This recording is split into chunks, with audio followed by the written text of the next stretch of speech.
Price Lord சோத்ரம். திறந்த வாசல், இந்த திறப்பின் வாசல் வழியான அந்த புரோக்கர் மூலமாக நாம் ஒவ்வொரு நாளும் நாம் தேவனுடைய வார்த்தையை பகிர்ந்து வருகிறோம். முதல் நாள் ஜெபம்ங்கிறதான வார்த்தையிலிருந்து நம்ம தேவனுடைய வார்த்தையை பகிர்ந்து இருக்க கிருபை செய்தார். இரண்டாவது நாட்கள் அன்புங்கிற தலைப்பின் மூலமாக தேவனுடைய வார்த்தையை பகிர்ந்தளிக்க கிருபை செய்தார். மூன்றாவது நாட்களாக மன்னிப்புங்கிறதான வார்த்தையிலிருந்து தேவனுடைய வார்த்தையை பகிர்ந்தளிக்க கிருபை செய்தார். இன்று நான்காவது நாட்களிலே குணமாக்குகிறார் என்றதான வார்த்தை நிமித்தமாக தேவனுடைய அன்பிலே நாம் நிலைத்திருக்க கிருபை செய்திருக்கிறார். அதனால் ஒவ்வொரு நாளும் அதை தொடர்ந்து பார்க்கிறோம். கடந்த நாளிலே பார்க்கும்போது மன்னிப்பை குறித்து நம்ம பார்த்தோம். தேவன் எப்படிலாம் மன்னிக்கிறார், யாரெல்லாம் மன்னிக்கிறார், எந்த குணத்திலோடு மன்னிக்கிறார், எப்படிப்பட்ட இருதயத்தை மன்னிக்கிறார், எப்படிப்பட்டவங்களை மன்னித்து நேசிக்கிறார் என்பதை குறித்து நம்ம ஆராய்ந்து பார்த்தோம். அதோடு இப்போ நாட்களே குணமாக்குகிறார் என்கிறதான வார்த்தையை பார்க்கிறோம். இயேசு கிறிஸ்து அவர் நன்மை செய்கிறவராகவே சுற்றி தெரிந்தார். அவர் எல்லாருக்கும் அவர் அற்புதமான தேவனாக இருக்கிற தேவன். அவர் சும்மா இருக்கவில்லை. அவர் யாவரின் மகனை சுகமாக்கினார், குஷ்டரோகியை சொஸ்தமாக்கினார். 38 வருஷமாக பாடுகள் நிறைந்ததான 38 வருஷமாக வியாதிஸ்தனாக இருந்த மனுஷனுக்கு ஒரே வார்த்தையில் சொல்லி ஒரு படுக்கையை எடுத்துக்கொண்டு நட என்று சொன்னார். யார் இப்படி 18 வருஷமாக கூனியாக இருந்த ஆபிரகாமுடைய குமாரத்தியை ஆண்டு சுகமாக்கினார் என்று அறிகிறோம். ஒரு பிறவி குருடனுக்கு பார்வை கொடுத்தார். லேகியன் பிடித்த பிசாசு பிடித்த மனிதனுக்கு கல்லறையில் கடந்த மனிதனை அவனை சக மனிதரோடு உருவாக முடியாத வழியில் அவன் விடுதலாக்கி பிசாசுகளிலிருந்து விடுதலாக்கி அவனை குணமாக்கிறார் என்று அறிகிறோம். இப்படி அநேகமான காரியத்தில் தேவன் சுகத்தை கொடுத்து குணமாக்கினார் என்று நம் வேதத்திலே நாம் வாசிக்கின்றோம். வேதத்தில் வாசித்தால் மாத்திரம் போதாது, இன்று நாளிலும் அவரை தேடுகிற பிள்ளைகளுக்கு, அவர் நோக்கி கேட்கிறதான பிள்ளைகளுக்கு எப்பேற்பட்டதான பிரச்சனைகள் இருந்தாலும் எத்தனையோ விதமான டாக்டர்களோடு கைவிட்டுறாங்க. எங்களால் முடியாது, இனி தெய்வத்தை தான் பார்க்கணும், தெய்வம் தான் உங்களுக்கு சுகத்தை கொடுக்கணும், எங்களுடைய முயற்சியெல்லாம் நாங்கள் பார்த்தோம், எல்லா டாக்டரும் எல்லாரையும் காப்பாற்ற விரும்புவார்கள். எத்தனையோ கோடி ஜனங்கள் ஆஸ்பத்திரியில் சென்று வியாதியை நீக்கி சுகசமாக்கி வருகிறார்கள். ஆனால் சில காரியங்களே டாக்டருக்கு பிடிபடாது, இது எப்படி வந்தது, ஏது வந்தது என்று சொல்லி. ஆனால் சில பிசாசுகள் என்ன செய்யும், வியாதியை கொண்டு போடும். பிசாசு வியாதி எப்படியெல்லாம் வருகிறது என்றால், பிசாசு நிமித்தம் வருது, இயற்கை நிமித்தம் வரும், ஆகாரம் நம்ம சாப்பிடுகிற ஆகாரத்து நிமித்தம் வரும், தட்பெட்ப சூழ்நிலை நிமித்தம் வருகிறது, நம்முடைய பாவத்தினால் வருகிறது, தேவனுடைய கோபத்தினால் வருகிறது, துணிகரமான செயலினால் வருகிறது, மந்திர தந்திரங்களால் வருகிறது, இப்படி பிணிசூன்ய கட்டுகளால் வருகிறது. இப்படிப்பட்டதான பலவிதமான வழியிலே மனிதர்கள் பலவிதமான வியாதிகளை சிக்குண்டு இந்த வியாதியிலிருந்து விடுவிக்கப்படாத முடியாமல் தவிக்கிறார்கள். இந்த மந்திரங்கள் சூனியங்கள் பிசாசினால் வருகிற வியாதிகளை எந்த டாக்டராலும் விடுதலாக்கப்பட முடியாது. அவர்கள் முயற்சி எடுப்பார்கள், முடியாது.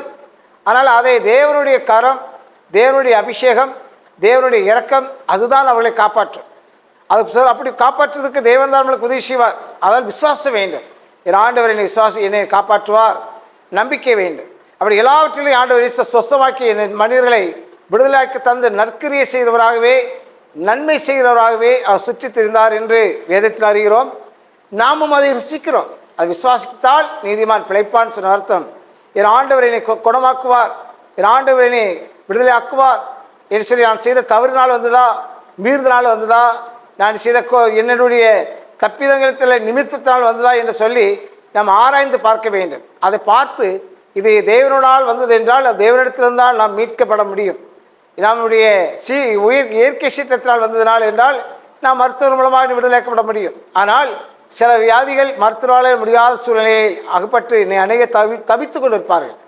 ஆனாலும் எந்த இடத்துல இருந்தாலும் நீங்கள் தேவனை நோக்கி கூப்பிடும்போது கர்த்தர் உங்களுக்கு சுகத்தை கொடுப்பார். எனக்கு ஒரு வாழ்க்கையில் இந்த கையில் அகப்பட்டு, கையில் வெட்டப்பட்டு 2 நரம்பு கட்டாயி இந்த ஒரு பெருவிரல் தான் எனக்கு உயிர், அது மற்ற 4 வேலை செயலிழந்து போச்சு. டாக்டர்லாம் கைவிட்டாங்க. ஆனால் கர்த்தரை நோக்கி கூப்பிட்ட போது கர்த்தர் எனக்கு நரம்பை வளர வைத்து புதிய கை எனக்கு வாழ்க்கையிலே கொடுத்தார். இப்படியான எத்தனையோ வியாதிகள் பிரச்சனைகள் வந்த போதிலும் கர்த்தர் என்னை விடுதலாக்கி பாதுகாத்தார். ஏனென்றால் அவர் குணமாக்குற தேவன். தேவன் சமூகத்தில் நாம் ஓடி சென்று நம்ம அப்பா எனக்கு சுகத்தை கொடுங்கப்பா என்று சொல்லும்போது நம்முடைய இருதயத்தை அவர் கலங்காமல் இருப்பார். காலம் எல்லாம் உடனிருந்து கரம் பிடித்து நடத்தி செல்வார், கண்ணீரெல்லாம் துடைப்பார், உன் கண்ணீரெல்லாம் துடைப்பார். கண்மணி போல் காத்திடுவார், உன்னை கண்மணி போல் காத்திடுவார். கலங்காதே கலங்காதே, கர்த்தர் உன்னை கைவிட மாட்டார். கலங்காதே கலங்காதே, உன் நோய்கள் சுமந்து கொண்டார், உன் பிணிகள் ஏற்றுக்கொண்டார். நீ சுமக்க தேவையில்லை, நீ சுமக்க தேவையில்லை. உணர்ந்தாலே அது போதும், நீ உணர்ந்தாலே அது போதும். கலங்காதே கலங்காதே, கர்த்தர் உன்னை கைவிட மாட்டார். கலங்காதே கலங்காதே, உலகத்தின் வெளிச்சம் நீ, எழுந்து ஒளி வீசு. மலை மேல் உள்ள பட்டணம், மலை மேல் உள்ள பட்டணம், நீ மறைவாக இருக்காதே, நீ மறைவாக இருக்காதே. கலங்காதே கலங்காதே, கர்த்தர் உன்னை கைவிட மாட்டார். கலங்கக்கூடாது, கர்த்தர் கைவிட மாட்டார். ஒரு கண்ணீரை துடைப்பார். உன் நோய்களை அவர் ஏற்றுக்கொண்டார், உன் பாவங்களை சிலுவையில் ஏற்றுக்கொண்டார், உன் துக்கங்களை அவர் சிலுவைகளை ஏற்றுக்கொண்டார். நமக்கு ஒருவர் இருக்கிறார், உன்னை விசாரிக்க அவர் துடிக்கிறார். நோய்களெல்லாம் குணமாக்குறவர். வியாதி என்று உன்னை மறுத்து விடலாம், ஆனால் நம்ம தேவன் நினைச்சு அவர் வெறுத்து விட மாட்டார். வியாதி ஈசன் என்று உன்னை ஒதுக்கி வைப்பார்கள், வேண்டாத காரணம் சொல்லி தீண்ட வைப்பார்கள். வாழ்வதா சாவதா என்று ஏதனையில் வாழ்ந்திடுவாய்.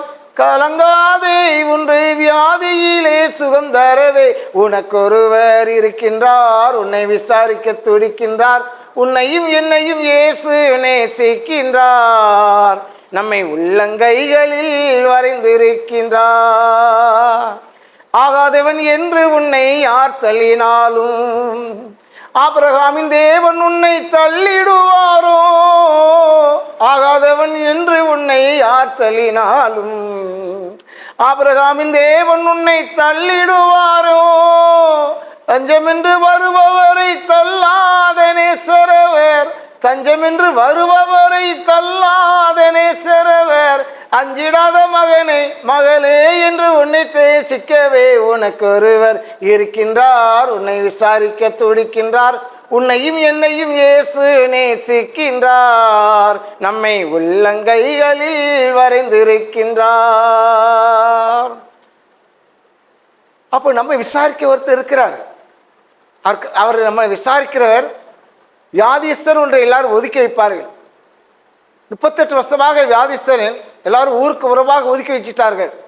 அவர் யாரும் பார்க்க முடியவில்லை, யார் சொந்த பந்தங்கள் பார்க்க முடியாது, தவித்து கொண்டிருக்கிறார்.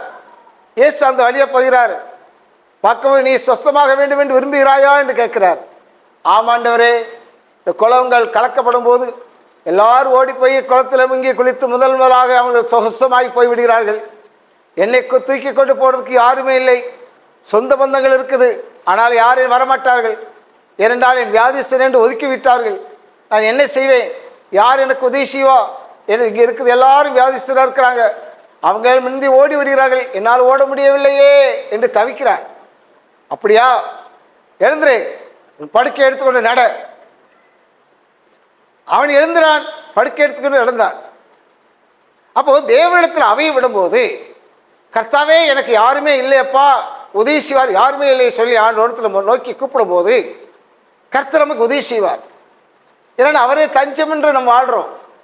அவர் தான் நமக்கு டாக்டராக இருக்கிறார், தாயாக இருக்கிறார், சகோதராக இருக்கிறார், நண்பராக இருக்கிறார், ஆலோசனை கர்த்தராக இருக்கிறார், போதிக்கிற ஆசிரியராக இருக்கிறார், வியாதி நேரத்தில் மருத்துவராக இருக்கிறார்.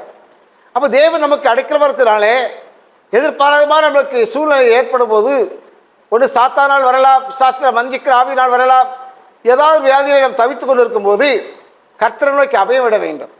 என்னை நோக்கி கூப்பிடு, அப்பொழுது மறு உத்தரவு அருளி செய்வேன் அப்படிங்கிறார். சங்கீத 91 வாசிக்கிறோம். அவன் என்னிடத்தில் வாஞ்சியா இருக்கிறபடினால் அவனை உயர்ந்த இடத்துல வைப்பேன், அவன் நாமத்தை அறிந்திருப்படினால் அவன் என்ன செய்வேன், அவன் நாமத்தை அவனுக்கு உயர்ந்த அடைக்கலமாக இருப்பேன்னு சொல்றார். அவன் என்னை நோக்கி கூப்பிடுவான், அப்பொழுது நான் மறு உத்தரவு அருளி செய்வேன். ஆபத்திலே என்னை நோக்கி கூப்பிடுவான்ங்கிறார். வாஞ்சியா இருக்கணும், அவர் நோக்கி கூப்பிடணும். கூப்பிடும் போது ஒரு மறு உத்தரவு அருளி செய்வார். எல்லா சூழ்நிலையிலும் இக்கட்டான நிலைமையில நமக்கு ஒருவரும் இல்லையே, நாங்களே ஆண்டவராக ஏற்றுக்கொண்டு காலத்தில் இந்த இடத்துல இருந்தோம். ஒரு இடங்கள் கொடுத்துருந்தாங்க, ஒரு 8 பேர் இடம் இலவசமாக ஃப்ரீயாக கொடுத்துருந்த இடத்துல ஒரு செட்டு போட்டு நாங்கள் ப்ரேயர் நடத்தியிருந்தோம். அப்போ அதில் ஒரு பெரிய மரம், ஒரு செக்க மரம் இருந்துச்சு. அந்த மரத்தில் இருந்து பழங்கள் பறிக்கிறதுக்காக பிள்ளைகள் சொன்னாங்க.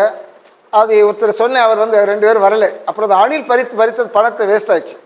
நான் இந்த தூத்துக்குடியில் 200 மீட்ரு, தூத்துக்குடி தெர்மல் பவர் ஸ்டேஷனில் அணுமின் நிலையத்தில் 220 மீட்டர் உயரத்தில் ஏறி பழக்கம் உண்டு. நான் சில நேரம் லிஃப்ட்டு கரண்ட் இருக்காது, லிஃப்ட் ஆப்ரேட் ஆகாது. அது லேடர் வழியாக 750 படி லேடர் வழியாக மேலே ஏறி அங்கே போய் சில காரியங்கள் அந்த டெக்ஷன் பாக்ஸில் பார்த்துட்டு வருவேன். அப்படி அதெல்லாம் அவ்வளோ உயரத்தில் ஏறி இறங்கிறவன், சரி இந்த மரத்தில் ஏறி நம்ம பழத்தை பறித்து கொடுக்கலான்னு சொல்லி மரத்தில் ஏறினேன். ஏறின போது அந்த மரத்தில் ஏறி ஒரு 5 ஒரே மரத்தில் ஒரே இதில் 5 கொலை இருந்துச்சு. இந்த மரம் இப்படி இருக்கிறனால இந்த மரத்து மேலே இப்படி காலை வச்சு இந்த மரத்தில் காயை ஒன்றை வெட்டினேன். கீழே விழுந்து இந்த சர்ச்சு ஃபவுண்டேஷன் போட்ட இடத்துல செதறிட்டு, சரி அடுத்து செதறி வேஸ்ட் ஆகிடக்கூடாது சொல்லி ஒரு வெட்டி எடுத்து, பெரிய பழம், அதை வெட்டி கையில் கத்தி இருக்குது, திருக்கி எடுத்து அது கீழே இருக்கு ஓலை ரெடி ஆச்சா, அதில் போட்டால் செதறாதுன்னு சொல்லி நான் திருக்கும் போது அது கட்டாகி கையில் வந்துச்சு. எனக்கு பிடிக்கிறதுக்கு வழி இல்லை, இப்படி கால் இப்படி இருக்குது, இங்கே பிடிக்க முடியாது, கையில் பழம். அப்படியே மரத்தில் ஒரு உயரமான இடம், அப்படியே கீழே விழுந்து மரத்தில் இருந்து கீழே இந்த ஃபவுண்டேஷன் போட்ட கல்லிலே விழுந்துட்டேன். விழுந்து கல்லில் அடிபட்டு, இங்கே அடிபட்டுச்சு, இங்கே முதுகில் அடிபட்டுருக்கு. அப்படியே எல்லோரும் ஓடி வந்தாங்க. மனைவி அழுது உருண்டுச்சு. அப்புறம் ஆஸ்பத்திரி கொண்டு போனாங்க. போகிற வழியில் ஒரு ஜான் வைத்தியர்னு சொல்லி ஒரு நடக்காவில் இருக்கிறார், அவர் ஆசிரியர், அவர்கிட்ட கொண்டு போயிருக்காங்க. நான் மயக்கத்தில் இருக்கிறேன். அவர் கை பிடிச்சி பார்த்து 2 நாளில் போயிடுவார் அப்படி சொல்லிட்டார். சரி, அங்கேருந்து நேரடி செய்கிறாங்க நடக்காவில். அந்த நித்திரவிலை தேவதாஸ் டாக்டர் ஒரு இருக்கிற, அங்கே கொண்டு போயிட்டாங்க. அங்கே இப்போ சனிக்கிழமை நான் விழுந்து சனிக்கிழமை 4 மணிக்கு 8:30 மணிக்கு இதை கண்ணு முழிக்கிறேன். இங்கெல்லாம் வெட்டுப்பட்ட நிலைமையில் அது எல்லாம் வெட்டு வச்சு கண்ணு காந்துது. முழிச்சு பார்க்குறேன். அப்புறம் தான் மயக்கம் தெளிஞ்சிச்சு. என் மண்டை 2 மண்டையாக இருக்குது, இந்த பக்கம் தண்டியாக இருக்குது. இந்த எலும்பு நவுண்டுச்சு, பின்னாடி உள்ள எலும்பு கீழே நவுண்டுச்சு. இதில் ஒரு வெட்டு வந்துச்சு. அசைய முடியாமல் நிலைமையில் இருக்கிறேன். குளுக்கோஸ் ஏறிட்டு இருக்கு. அப்போ நான் சொல்ல, என்ன ஆச்சு, நீ தெரியாதா, நீ மரத்தில் கீழே விழுந்துட்டீங்களே. அப்படியா, சரி சொல்லி நான் என்ன செய்கிறேன். அப்போ என்ன நடந்திருக்கு அப்படின்னா, நான் கீழே விழுந்த இடத்துல எல்லோரும் இது தண்ணியை கொடுத்து பல்லெல்லாம் இறுகிடுச்சு, வாய் திறக்க முடியாமல் இருக்குது. ஆட்டோ கொண்டு விட்டுருக்காங்க. 4 பேர் தூக்கம் வந்திருக்காங்க. வந்த இடத்துல நான் நினச்ச ஜம்மி மணி துதிச்சு எதிர்ச்சி மணி இதில் ரத்தம், பனியெல்லாம் ரத்தம். இந்த வீட்டில் போய் பனியனை மாற்றி போட்டு வேறு சட்டை போட்டு நான் ஆட்டோவில் ஏறி உட்காந்துருக்கிறேன். இது வரைக்கும் எனக்கு தெரியாது, நடந்த சம்பவம் அப்படியே எனக்கு தெரியாது. ஆக்சுவலி இப்படி இங்கே முதுகெல்லாம் அங்கே அடிபட்டு கிடக்குது, நிமிட முடியல, உட்கார முடியல, தலை அடிபட்டு கிடக்கு, எப்படி எந்திரிச்சிருக்க முடியும், எப்படி நடந்திருக்க முடியும், ஏன் சொல்லுன்னு ஒவ்வொருத்தராக கேட்கும்போது சொல்லுவாங்க, ஆமாம் உண்மைதான், நீங்கள் எந்திரிச்சு நடந்தாலும் எங்களுக்கு உயிர் வந்துச்சு. அப்படியா, அந்த இடத்துல நடந்தனா சொல்லி குளுக்கோஸை பிடிங்கிட்டு சரி இனி நாளைக்கு ஞாயிற்றுக்கிழமை ஆராதனை முடித்து உயிரோடு இருந்தால் நினைச்சிறேன், நீங்கள் டாக்டருக்கு கொண்டு விடுங்க, அப்படி மறித்து போகிறேன், சந்தோஷமாக அடக்கம் பண்ணிடுங்க அடிச்சு எல்லோரும் கத்தி அழுகுறாங்க. உடனே டாக்டர் வீட்டுக்கு போயிட்டார், தேவதாஸ் டாக்டர். உடனே மணி 9 மணி ஆச்சு. டாக்டர் நர்ஸ் கூப்பிட்டு, சார் இது குளுக்கோஸ் பண்ணிட்டு வீட்டுக்கு போகணுங்கிறாரு. அப்படி அவர் சரி சார், ஐயா தம்பி நீ ரொம்ப அடிபட்டுருக்கிற, என்னென்ன எங்கெங்கே உடஞ்சிருக்குன்னு தெரியாது, நீ ஸ்கேன் எடுத்து பார்த்தா தான் தெரியும். இப்போ ஃபஸ்ட் எய்டு உங்களுக்கு குளுக்கோஸ் போட்டு வச்சுக்கிறோம், நாளைக்கு பார்த்தா தான் தெரிய முடியும். உன்னால் இப்போ எந்திரிக்க முடியாதுல்ல, ஆமாம், தலையசைக்க முடியாதுல்ல, ஆமாம், பின்ன எப்படி வீட்டுக்கு போக போகிற அப்படிங்கிறார்.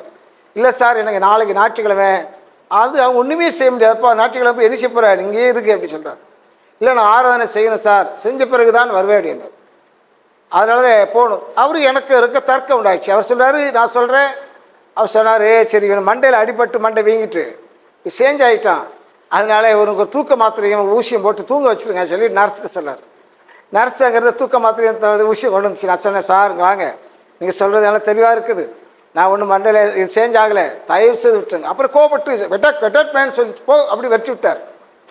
உடனே தூக்கி கொண்டு காரில் வச்சு அப்புறம் வீட்டுக்கு வந்துருந்தாங்க. எல்லாரும் சத்த மாட்டாங்க, உங்களுக்கு என்ன 2 பிள்ளைகள் இருக்குது, இப்படி வரலாமா, இங்கே வந்து என்ன செய்ய போகிறீங்க அப்படின்னு சொல்கிறார்.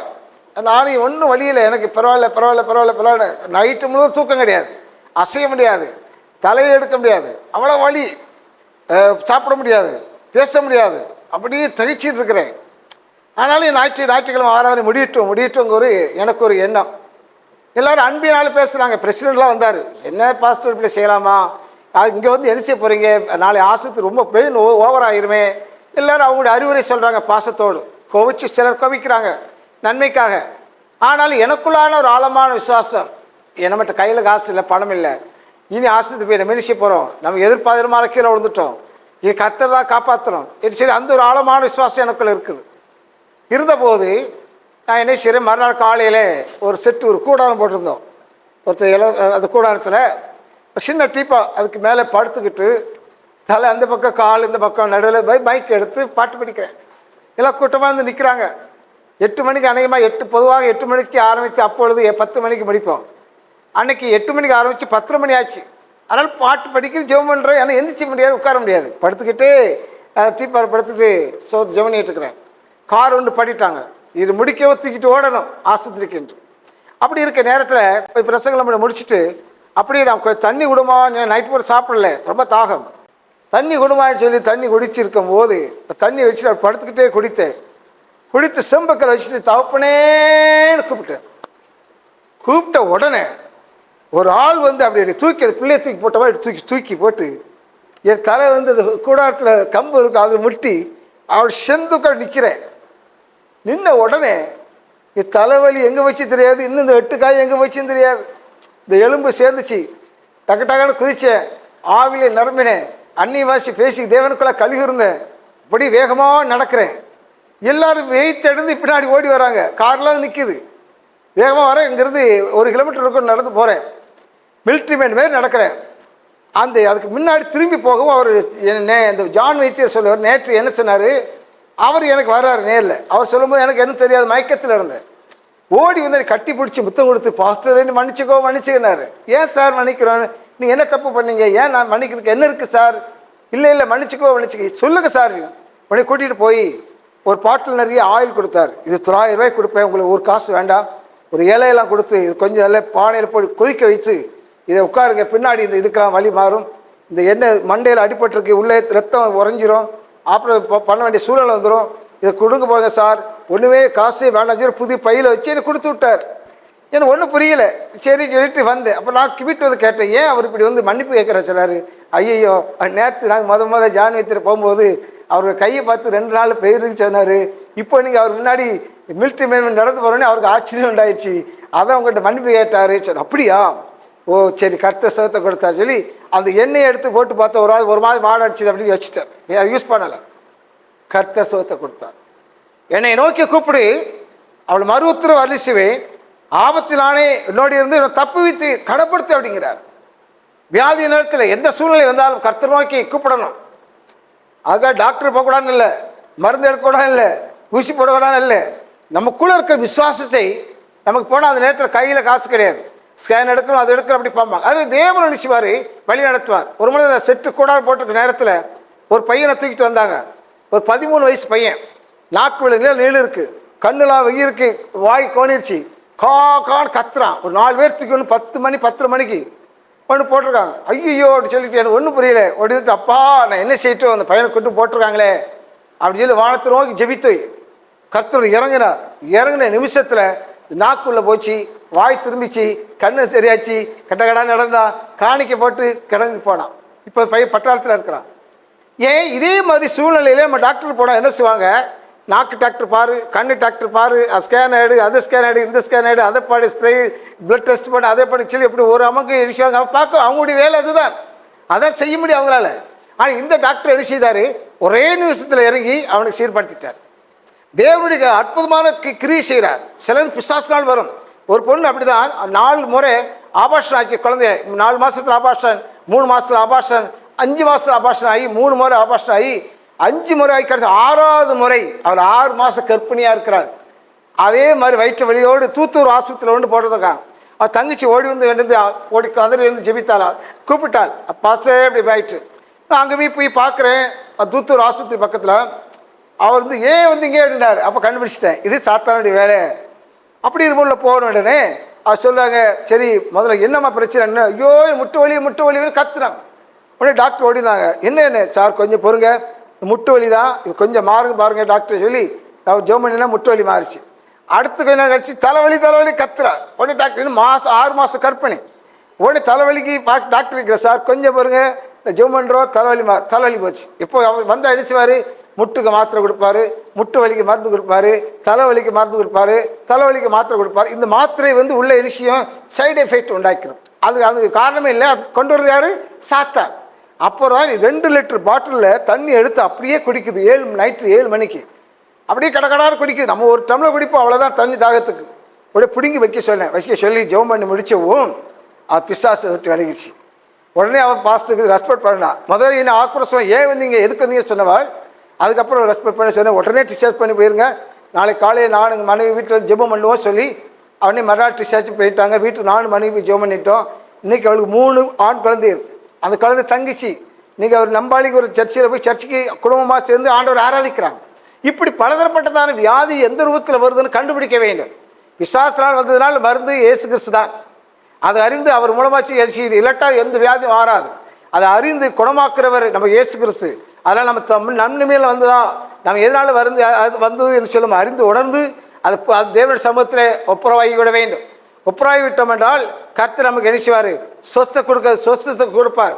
தேவன் நமக்கு பலத்தை தருகிற தேவனாக இருக்கிறார். அது வியாதிஸ்தர் என்பது நம்மளை தள்ளிவிட மாட்டார். தேவன் குணமாக்குற தேவன், அற்புதத்தை தேவன் ருசிக்க வேண்டும். கர்த்தர் நல்லவர் என்பதை ருசிக்க வேண்டும். ஆகவே தான் தேவனுடைய பிள்ளைகளை நாம் அவர் நமக்குள்ள ஒரு பெரிய டாக்டர் இருக்கிறார் என்பதை என்ன செய்யக்கூடாது? மறந்து போகக்கூடாது. மறந்து போகாத பட்சத்தில் அவரிடத்திலே நாம் அறிந்து உணர்ந்து நாம் செய்த குறைகள் குற்றங்கள் எதுவென்று அறிந்து அது நிமித்தமாக சீர்பட்டு சிறப்பட்டு ஆண்டு சமூகத்தில் ஓட வேண்டும். அதனால் இது டாக்டரால் முடியுமா, இது முடியாத காரியமா, இது எப்படி முடியும் சொல்லி அறிந்து பார்க்கும்போது கர்த்தர் நமக்கு நன்மையான காரியத்தை அவர் செய்ய வருவராக இருக்கிறார். அல்லேலூயா. அதனால் தேவனுடைய பிள்ளைகள் நாம் அவர் குறித்து கலங்கக்கூடாது. குழப்பம் வரும், பிரச்சனைகள் வரும், போராட்டம் வரும். என் மகளுக்கு அவள் +2 படித்து கொண்டிருந்தாலும் நினைக்கிறேன். இப்போ அவளுக்கு வந்து பெரிய ஒரு விஷயம் இருந்தது. ஒரு டாக்டர் கொண்டு போனோம், கோழி வேலை டாக்டர் கொண்டு போனோம், அவங்க முடியாதுன்னு சொல்லிட்டாரு. நடைக்காவலூர் டாக்டர் கொண்டு போனோம், அவரு முடியாதுன்னு சொல்லிட்டாரு. பிரேமாங்கூர் டாக்டர் பாரசாலை பக்கத்தில் அவரும் முடியாதுட்டாரு. அதை எடுத்து பாரசாலை கவர்மெண்ட் ஆஸ்பத்திரி கொண்டு போனோம், அங்கேயும் முடியாத பட்சம் எல்லா டாக்டரோடையும் பார்த்து ஒன்றும் முடியலே, தப்பிக்க முடியலையே, பாவம் சின்ன பிள்ளையா இருக்குதே அப்படின்னு சொல்லி நானும் மனைவி தப்பி இருந்தப்போ என்ன பண்ணும், எங்களுக்கு ரொம்ப அங்காளிப்பாக இருந்துச்சு, தவிப்பாக இருந்துச்சு. உடனே எனக்கு அந்த நேரத்தில் கையில் காசு இல்லை, இனி எது ஆம்புலன்ஸ் கொண்டு போய் மெடிக்கல் எப்படி கொண்டு போகிறது தவிக்கும் போது ஒரு ஆள் ஓடி வந்து, சார் நீங்கள் கவலைப்படாதீங்க, நானே எல்லாத்தையும் பார்த்துக்கிறதேன்னு சொல்லி அவரே ஆம்புலன்ஸ் கொண்டு வந்து பிள்ளையம்மரை காப்பாற்றுன்னு சொல்லி வண்டியில் ஏற்றிட்டாங்க. ஆம்புலன்ஸில் அவர் பிரதவிக்கிறா. எனக்கு ஒன்றும் புரியலை. அந்த நேரம் பார்த்து என் மனைவியுடைய தம்பியும் அவர் தங்கச்சியும் பைக்கில் வந்தாங்க. நான் சொன்னேன், இந்த இளங்கோலத்தை என்னால் பார்க்க முடியாது, நீங்கள் ஆம்புலன்ஸ் போ அப்படின்னு சொல்லி அவங்களை அனுப்பிவிட்டு ஆம்புலன்ஸுக்கு டோரை கதவை அடைச்சி விட்டு தூதர்கள் போகட்டும், பரிசுத்தாவிக்கு போகட்டும், கர்த்தாவை உம்முடைய பிள்ளைகள் பாதுகாப்புகிறாங்க சொல்லி ஜெபம் பண்ணிட்டு அனுப்பிவிட்டு நான் அவருடைய பைக்கில் வீட்டுக்கு வந்து சிறு பிள்ளைகளை கூப்பிட்டு முழங்கால் போட்டு கதறி ஜெபித்தோம். அப்பா உன் பிள்ளையை நீ காப்பாற்றுங்கப்பா சொல்லி காப்பாற்றுக்கான்னு நினைத்த நிமிஷத்தில் 1 மணி நேரம் ஜெபித்து முடிச்சுட்டு ஃபோன் அடிக்கிறேன். அங்கே மெடிக்கல் போய் 10 டாக்டர் வந்து பார்த்துருக்காங்க. அவங்களால ஒன்றும் புரியலை, என்ன செய்ய ஒன்றும் நடக்க முடியல, அவங்கள காப்பாற்ற வழியில் தவிக்கிறாங்க. கர்த்தர் இறங்கிட்டார். இறங்கி அவங்க சுகத்தை கொடுத்து நான் ஃபோன் எடுத்தோம், அப்பா நான் சுகமானே, இப்போ டீ குடிக்கிறேன், ஒரு வடை சாப்பிடுறப்பா சொன்னேன். நான் சொன்னேன் உடனே வீட்டுக்கு வந்துரு. இல்லை விட மாட்டாங்க, நாளைக்கு பெரிய டாக்டர் பார்த்து அனுப்பிவிட சொல்லியிருக்கிறாங்க டாக்டர் அப்படி சொல்லி மறுநாள் நான் மெடிக்கல் போனேன். பார்த்தேன், அந்த ஸ்கேன் இந்த ஸ்கேன் எடுத்து பார்த்து கருத்து ஒன்றுமே இல்லையே சொன்னாங்க. இவ்வளோ மாத்திரை வேறு கொடுத்து விட்டாங்க. அதை அப்படியே தூக்கி சாப்பிட வேண்டாம்னு சொல்லி தூரம் ஒதுக்கி வச்சுட்டோம். கர்த்தர் சுகத்தை கொடுத்தார். ஆகவே தேவனுடைய பிள்ளைகள் கர்த்தரை நோக்கி கூப்பிடு, உங்களுக்கு உதவி செய்வார். நல்ல பிதாவே, அன்பு தகப்பனே, இந்த வேலைக்கார 2 பேர் துதிக்கிறோமப்பா. பரிதவிக்கிற பிள்ளைகளுக்கு சுகமாக்குற தேவன் நீர் அவர் அரவணைத்து பாதுகாத்து அவர் குற்றங்குறையில் மன்னித்து பலப்படுத்த முடியாது வேண்டுகிறோம். ஆசீர்வதிங்க. இயேசு நாமத்தில் கேட்கிறோம் நல்ல பிதாவே.